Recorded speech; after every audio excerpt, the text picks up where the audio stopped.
सभी को नमस्ते। बीएससी पार्ट थर्ड के तृतीय प्रश्न पत्र में आज हम नया चैप्टर शुरू कर रहे हैं, नाभिक की संरचना। बिल्कुल आसान चैप्टर है, तो शुरुआत करते हैं। नाभिक के मूल तत्व। रदरफोर्ड के अनुसार प्रोटॉन का द्रव्यमान लगभग हाइड्रोजन के नाभिक के बराबर एवं आवेश जो है वो परिमाण में इलेक्ट्रॉन के आवेश के बराबर परंतु धनात्मक होता है। इलेक्ट्रॉन का द्रव्यमान प्रोटॉन के द्रव्यमान की तुलना में नगण्य होता है, लेकिन नाभिक में मूल तत्वों के संबंध में विभिन्न परिकल्पनाओं के आधार पर यह निष्कर्ष निकाला गया कि नाभिक के मूल तत्व प्रोटॉन एवं न्यूट्रॉन हैं। इस प्रकार हम कह सकते हैं कि नाभिक के मूल तत्व के में प्रोटॉन और न्यूट्रॉन आते हैं। नाभिक के गुण, तो नाभिक के निम्न गुण हैं। पहला है कि सभी नाभिक धनावेशित होते हैं तथा इनका आवेश प्रोटॉन के आवेश का पूर्ण गुणज होता है। यदि परमाणु में कक्षीय इलेक्ट्रॉन की संख्या Z है तो नाभिक का कुल आवेश जो है वो प्लस Ze द्वारा दर्शाया जाता है। परमाणु का 99.9% से अधिक द्रव्यमान जो है वह नाभिक में केंद्रित रहता है।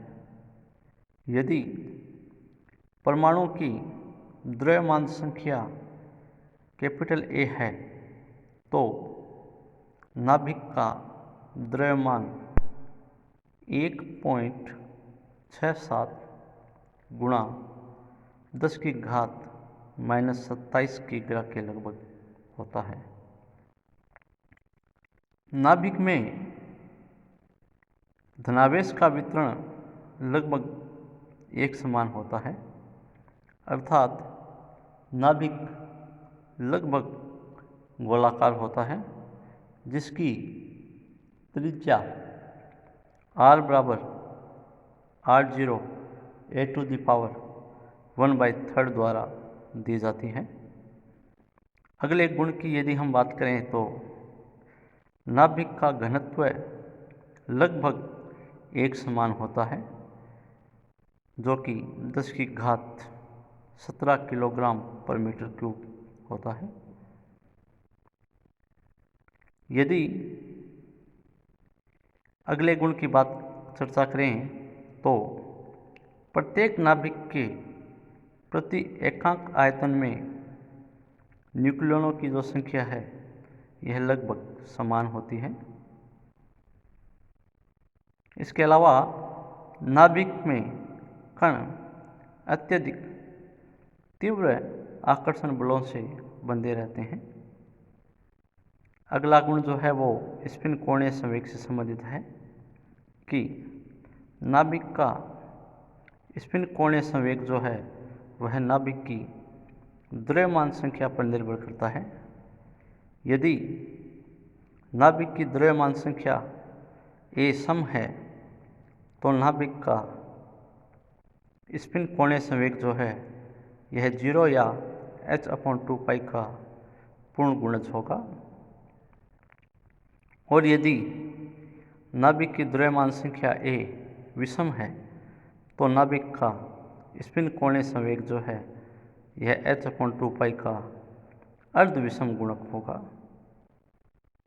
इसके अलावा यदि नाभिक की द्रव्यमान संख्या असम है तो नाभिक बोस-आइंस्टीन सांख्यिकी का पालन करेगा, और यदि नाभिक की द्रव्यमान संख्या विषम है तो नाभिक फर्मी-डिराक सांख्यिकी का पालन करेगा। अगले गुण के बारे में यदि हम बात करें तो प्रत्येक नाभिक का एक निश्चित चुंबकीय आघूर्ण होता है।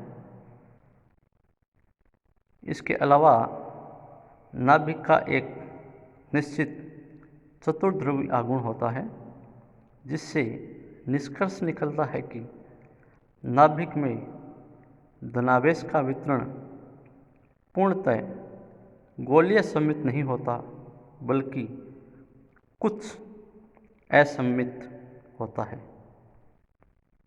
अब यदि हम बात करें नाभिक के आकार एवं आकृति की, तो नाभिक की आकृति गोलाकार मानी जाती है, क्योंकि किसी दिए गए आयतन के लिए गोले का पृष्ठीय क्षेत्रफल न्यूनतम होता है। यह माना जाता है कि नाभिकीय घनत्व जो है यह लगभग समस्त नाभिकीय आयतन में एक समान रहता है, और इसका मान नाभिक के पृष्ठ पर तेजी से घटकर शून्य होता है। इसे हमने इस चित्र द्वारा दर्शाया गया है कि इधर हमने नाभिक के घनत्व लिया है, जबकि इस एक्स अक्ष पर नाभिक के केंद्र से दूरी ली है। ये दूरी +r, ये -r। तो ये वक्र जो है आपका इस प्रकार बना हुआ है। तो ये जो स्ट्रेट लाइन है, ये स्ट्रेट लाइन दिखाती है कि नाभिक के केंद्र से लेके r दूरी तक जो है यह नाभिक के घनत्व है स्थिर रहता है, और दूरी r से जैसे आगे बढ़ते हैं तो नाभिक के घनत्व में बहुत तेज़ी से कमी आती है। ये दोनों साइड के लिए बनाया गया वक्र है। तो इस प्रकार नाभिक के घनत्व जो है इसके मान लगभग एक समान रहता है, और नाभिक के पृष्ठ पर तेजी से घटकर शून्य हो जाता है।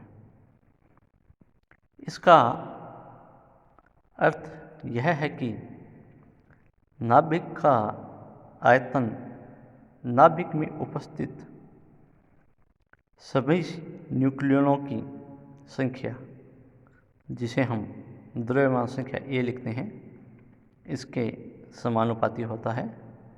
अर्थात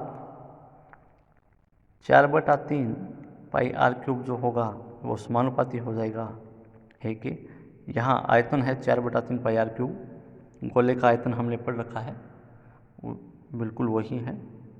तो यहाँ से अगर हम 4/3 पाई को छोड़ भी सकते हैं तो r जो है वो समानुपाती हो जाएगा 1/3 के।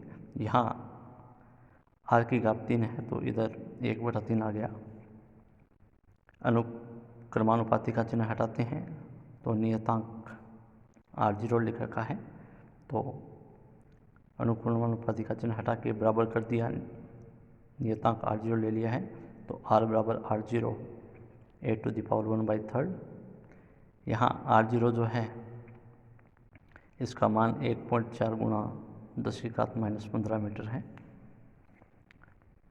इस प्रकार हमने नाभिक के आकार और आकृति के बारे में चर्चा की है। प्रोटॉन एवं इलेक्ट्रॉन तरंगों द्वारा विवर्तन प्रतिरूप से भी नाभिक के त्रिज्या की यदि गणना की जाए तो यह गणना भी नाभिक की त्रिज्या की द्रव्यमान संख्या पर निर्भरता दर्शाती है, जिससे हमारा जो उपरोक्त विवेचन है या उपरोक्त जो गणना है यह सत्यापित होती है। इस प्रकार नाभिक की त्रिज्या r की द्रव्यमान संख्या पर जो निर्भरता है यह सभी प्रयोगों द्वारा सिद्ध होती है और हम यह कह सकते हैं कि नाभिक की त्रिज्या द्रव्यमान संख्या पर निर्भर करती है। Thank you.